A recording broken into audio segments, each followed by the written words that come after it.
नमस्कार, प्रखर राजपूत को देख रहे हैं आप। आज तारीख है 12 जुलाई 2026 और इजराइल, फिलिस्तीन, लेबनान, पाकिस्तान, भारत समेत पूरी दुनिया की खबरों के साथ एक बार फिर से आपके सामने हाजिर हुआ हूं। दोस्तों, जो मैंने आपको बताया था कि अमेरिका मौके की तलाश में है कि कैसे भी करके ईरान के साथ जंग शुरू की जाए, और अमेरिका बार बार ईरान को यह आजमाने की कोशिश कर रहा है कि क्या ईरान की फजाई ताकत अभी भी मजबूत है या फिर नहीं है।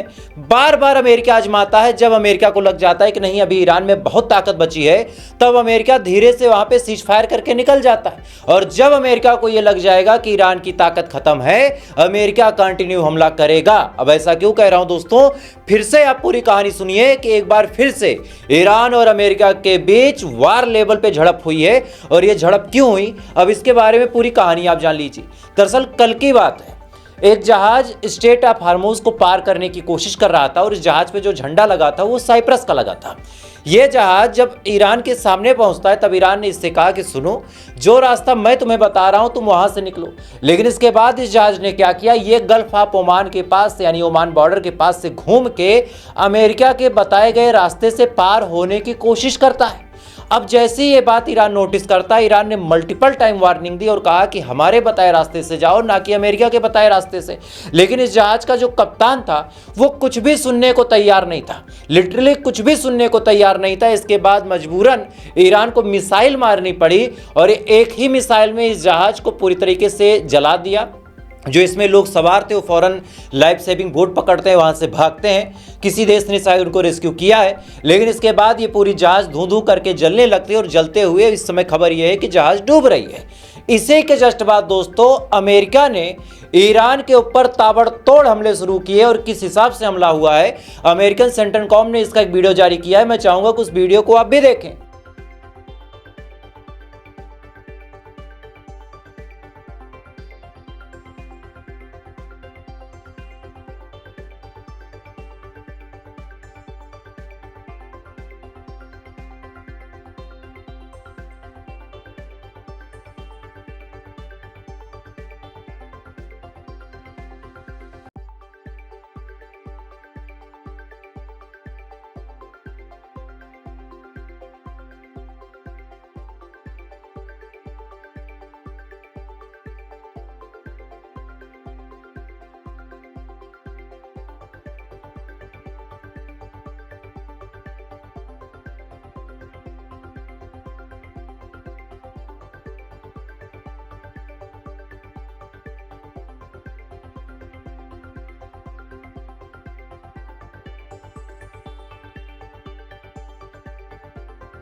इस वीडियो में आप साफ तौर पे देख सकते हैं कि किस हिसाब से अमेरिका ने ईरान के अलग अलग ठिकानों पे हमला किया। हालांकि अमेरिका ने खुद ही इन जगहों को अनक्लासिफाइड बताया, मतलब ये नहीं कहा कि भैया ये जो हमने हमला किया है हमारी हमले का वीडियो है। लेकिन इसके बाद अमेरिका ने यह क्लेम किया कि हमने ईरान के 140 से ज़्यादा ठिकानों पे हमला किया और इससे ईरान को बहुत ज़्यादा डैमेज पहुंचा है। अब ये हमला इन्होंने इस ताक में किया था कि भाई साहब, ईरान अब कमज़ोर पड़ गया है, ईरान एकदम खामोश रहेगा, ईरान कुछ नहीं बोलेगा, ईरान की तो ताकत ही खत्म है। लेकिन नहीं, ईरान ने पलट के कम से कम 5 देशों को मारा है। 5 देशों में से सबसे पहले, और सबसे अजीब बात यह है कि थर्ड फेज में पहली मर्तबा ऐसा हुआ है कि यूएई को भी मारा। यूएई के साथ साथ जॉर्डन को मारा, जॉर्डन के साथ साथ कतर को मारा, कतर के साथ साथ बहरीन को भी मारा, और सबसे ताजुब की बात है कि ओमान को भी मारा है। अब इन 5 जगहों पे क्या इंपैक्ट हुआ है, अब इसके बारे में मैं आपको डिटेल बताता हूं। लेकिन इससे पहले सबसे ताजुब की बात आप जानिए कि जब ईरान ने मिसाइल लॉन्च की तो पहली मर्तबा इस मिसाइल पे अब खामनेई की भी तस्वीर देखने को मिली। मतलब जो आदमी अब तक हमारे बीच था, जो आदमी अब तक गाइड करता था, समय यही है, ऊपर वाले का खेल यही है कि आज उसकी तस्वीर शहीदों के तौर पे मिसाइलों पे चिपकी मिली। वीडियो देखें आप।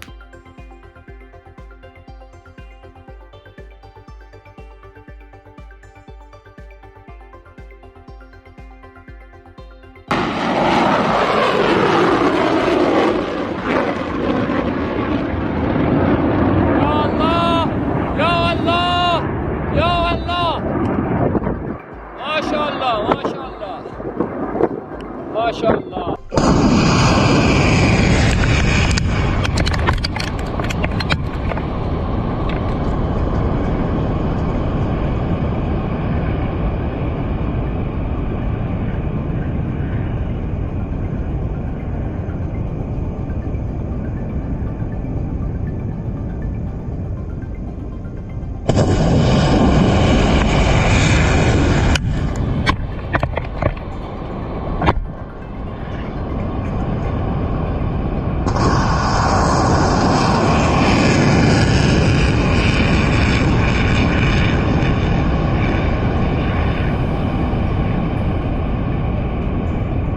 इस वीडियो में आप साफ तौर पे देख सकते हैं कि किस हिसाब से खामनेई साहब की तस्वीर लगा के मिसाइल लॉन्च की गई। अब कई सारे लोग और कई सारे प्रोपेगेंडा एजेंसियां ये बताने पे लग जाएंगे कि ईरान ने मिसाइल तो मारी लेकिन उसका कोई खास इंपैक्ट नहीं पड़ा। लेकिन आपके सामने इमेज है, आप देख सकते हैं।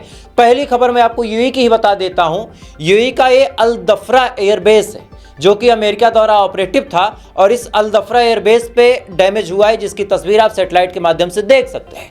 हालांकि यूएई ने अपना क्लेम किया है कि जो बॉर्डर था, बॉर्डर एरिया पे ईरान की मिसाइलों के साउंड देखे गए लेकिन हमारे इंटरसेप्टर इतने ज़्यादा मजबूत थे कि कोई खास फर्क नहीं पड़ा। लेकिन तस्वीर आपके सामने आप देख सकते हैं और जो लोग झूठ और प्रोपेगेंडा फैलाते हैं उनके सामने इस तस्वीर को शेयर कर दीजिएगा, मेरी वीडियो को शेयर कर दीजिएगा। इसके अलावा दोस्तों ने भी सेम क्लेम किया कि हमारे यहाँ कोई बड़ा नुकसान नहीं हुआ। सुबह सुबह इन्होंने ये बोला, लेकिन दोपहर आते आते कुवैत ने कहा कि हमारे यहाँ 3 लोग मारे गए हैं, इनमें से एक मासूम बच्चा भी है। कभी कहा मारे गए हैं, कभी कहा घायल हुए हैं। ये डबल स्टैंडर्ड बयान कुवैत का है, लेकिन कुवैत ने अपने नुकसान के बारे में खुद बताया और कुवैत के जो ट्रांसपोर्ट मिनिस्टर हैं उनका बयान निकल के सामने आया है कि कोई भी जहाज, जी हाँ, कोई भी जहाज स्ट्रेट ऑफ हार्मोज को पार करने से बचे। और साथ ही जो इनकी ऑयल रिफाइनरीज थी, इनके जो गैस रिफाइनरीज थे, गैस पेट्रोलियम थे, वहाँ के मालिकों से कुवैत की सरकार ने रिक्वेस्ट की है कि आप लोगों को छुट्टी दे दें और ये जो तमाम लोग हैं ये छुट्टी मनाने के लिए किसी सेफ जगह पे चले जाएं, चूंकि ईरान का हमला बहुत ज़्यादा इम्पैक्टफुल है। इसी दौरान कुछ वीडियो भी निकल के सामने आए कि कुवैत के इंटरसेप्टर ने इंटरसेप्ट वगैरह करने की भी कोशिश की।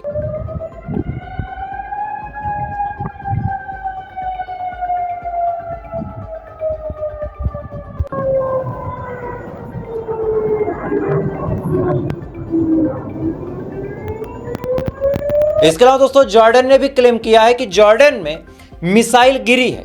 अब 3 मिसाइलों के गिरने की बात जॉर्डन खुद अपने मुंह से कबूल रहा है और हम सभी जानते हैं कि अगर ये बात जॉर्डन अपने मुंह से बोल रहा है तो भाई साहब 3 है तो 30 मान के चलिएगा। चूंकि ईरान ने इतने ज़्यादा ड्रोन और मिसाइल फेंके थे। प्रेस टीवी का ये वीडियो है, मैं चाहूँगा कि पूरा वीडियो आप देख लें ताकि क्लियर हो जाए कि कितने ड्रोन और कितनी मिसाइलें कहाँ कहाँ गिरी होंगी। देखें वीडियो आप।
इसी दौरान दोस्तों सबसे बड़ा नुकसान तो बहरीन को देखने को मिला है। जी हां, सबसे बड़ा नुकसान बहरीन को देखने को मिला है।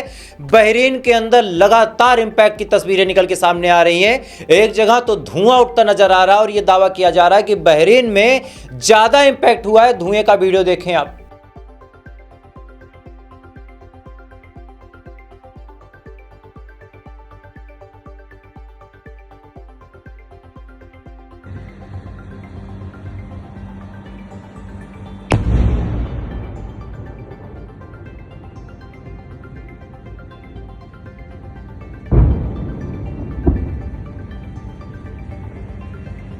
इस वीडियो में दोस्तों आप साफ तौर पे देख सकते हैं कि किस हिसाब से बहरीन के अंदर धमाका हुआ है और इसके अलावा दोस्तों बहरीन में लगातार सायरन बजे हैं और बहरीन की अपनी मंत्रालय का कहना है अपनी आवाम के लिए कि जो लोग बहरीन में रह रहे हैं वो किसी सेफ जगह पे चले जाएं, चूंकि बहरीन में ईरान की मिसाइलों का खतरा है। हमारे जो डिफेंस सिस्टम है वो उन मिसाइलों को इंटरसेप्ट करने में कैपेबल नहीं है। दैट्स वाई बहरीन में ये जो हमला हुआ है उस हमले से अगर आपको बचना है तो आप किसी सेफ जगह पे चले जाएं। सारी चीजें सबूतों के साथ मैंने आपको बताई है, लेकिन यहाँ पे कई सारे ऐसे लोग अभी एक दो दिन बाद बरसाती मेढक की तरह उछल उछल के प्रोपोगंडा फैलाएंगे कि ईरान ने जो हमला किया उस हमले से कोई खास नुकसान पहुंचा नहीं है, ईरान की मिसाइलों ने कुछ खास कारनामा दिखाया नहीं है। लेकिन सबूतों के साथ, जी हाँ, सबूतों के साथ कतर में किस हिसाब से डिफेंस सिस्टम एक्टिव है उसका वीडियो देखें आप।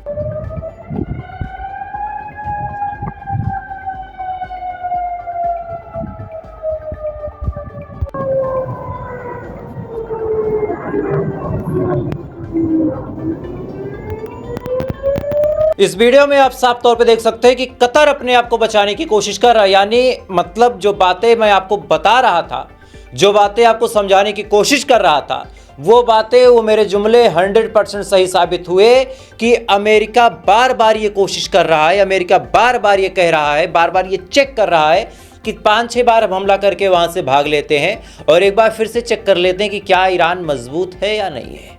अब सुनिए, IRGC के प्रवक्ता ने साफ तौर पे इस बारे में ऐलान किया है और कहा है कि हमारे सब्र का बांध टूट चुका है।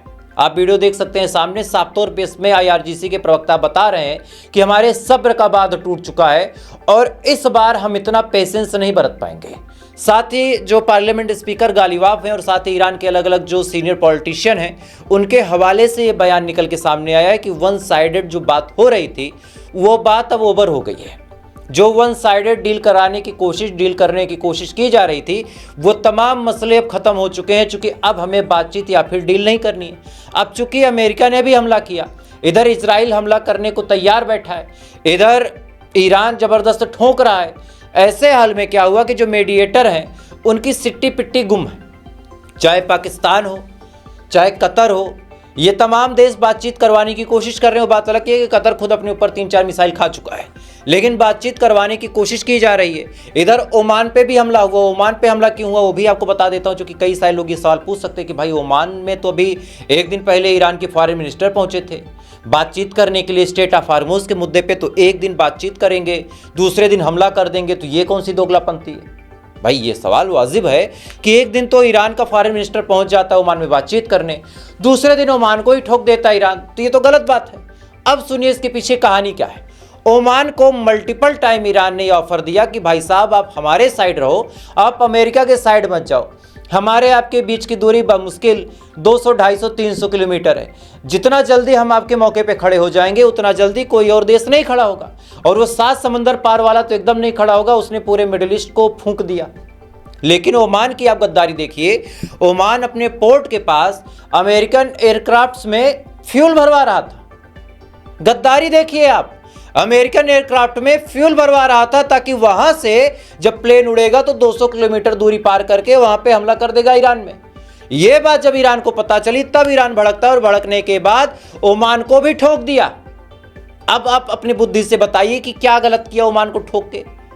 भाई अगला तुमसे बातचीत कर रहा, अगले का फॉरेन मिनिस्टर तुम्हारी कंट्री में आके बैठा, तुमसे समझाने हुए बातचीत की, तुमको पोलाइटली समझाया, तुमको वायदे बताए, तुमको ऑफर दिया कि स्टेट ऑफ हार्मोज पे हम तो टैक्स लगाएंगे, तुम भी टैक्स लगाओ, तुम भी पैसे कमाओ, लेकिन तुमको अमेरिका की साइड ज़्यादा रहना है तो क्या करे ईरान। खैर डोनाल्ड ट्रंप ने धमकी दी थी कि 24 घंटे के अंदर स्टेट ऑफ हार्मोज पूरी तरीके से ओपन होना चाहिए और ईरान ये बयान जारी कर दे कि स्टेट ऑफ हार्मोज पे हम कुछ भी नहीं करने वाले। ये बयान डोनाल्ड ट्रंप ने दिया था और ये भी कहा था कि अगर 24 घंटे से ज़्यादा टाइम लगा तो हम हमला कर देंगे। लेकिन अब मजेदार बात सुनिए, जैसे 24 घंटे बीते स्टेट ऑफ हार्मोज को ईरान ने कंप्लीटली बैन कर दिया। अब सुनिए मीडिएटर के बारे में मैं आपको बता रहा था। मीडिएटर लगातार ईरान के पास फोन कर रहे हैं, लगातार ईरान से बातचीत कर रहे हैं, समझाने की, मान मनौवल करने की कोशिश कर रहे हैं, इस उम्मीद में कि ईरान मान जाए। ईरान का कहना है कि हमारे सब्र का बांध टूट चुका। अब ईरान को ऑफर दिया गया कि आप धीरे से एटम बम बना लो, यानी परमाणु हथियार बना लो, किसी को बताना मत और स्टेट ऑफ हार्मोज खोल दो। मतलब दोगले लोग दोगला सुझाव देते हैं कि आप इधर स्ट्रेट ऑफ हार्मोस खोल के सीज फायर कर लो और इधर फिर धीरे धीरे अपना हथियार बना लो, किसी को कुछ पता नहीं चलेगा। इस पे ईरान का बयान निकल के सामने आया है कि स्ट्रेट ऑफ हार्मोस के लिए दर्जनों एटम बम कुर्बान है। मतलब कोई 10-12 एटम बम लाके हमको दे दे और कहे कि स्ट्रेट ऑफ हार्मोस खोल दो, तो हम स्ट्रेट ऑफ हार्मोस पकड़ के बैठेंगे, बम नहीं चाहिए। अच्छा, कई सारे लोगों के जहन में सवाल आ सकता है कि भाई साहब स्ट्रेट ऑफ हार्मोस खोल दो और हथियार ले लो तो ईरान के लिए तो फायदे की बात है। लेकिन अब मैं आपको बता देता हूं कि वो फायदे की बात नहीं है, वो जबरदस्त घाटे की बात है। मतलब जबरदस्त घाटे की बात इसलिए है कि आइटम बम लेके आप करोगे क्या? पहला मेजर सवाल मेरा ये कि करोगे क्या? आप किसी पे चलाओगे नहीं, क्योंकि आपकी कुरान, आपकी शरीयत आपको इजाजत ही नहीं देती। आप उसको रखोगे, उसके मेंटेनेंस में आपके खर्चे लगेंगे, आपके लिए खतरा बढ़ेगा। खतरा इसलिए कि भाई कोई देश हम पे हमला ना कर दे, इसको डिस्ट्रॉय ना कर दे। तो एक तरफ तो पैसे का खर्चा है और दूसरी तरफ स्ट्रेट ऑफ हार्मोस अगर आपके कंट्रोल में है तो आपको टैक्स मिलेगा, तो फायदा किस में है? एक सिंपल सा सवाल आपसे पूछता हूं कि भाई साहब आप एक काम कर लो, या तो आप एक ट्रक ले लो या तो आप एक हाथी ले लो। हाथी आपके लिए भौकाल का सबूत हो सकता है, लेकिन हाथी पालने में खर्चा है, ट्रक लेने में आपका फायदा है, तो कायदे से आपको ट्रक के साइड जाना चाहिए। यही ईरान ने बुद्धिमानी की कि भैया जोश जोश में आइटम बम का साइड नहीं चुना, उसने कहा कि हमें स्ट्रेट ऑफ हार्मोस चाहिए जिस पे हम टैक्स लगाएंगे, पैसे कमाएंगे।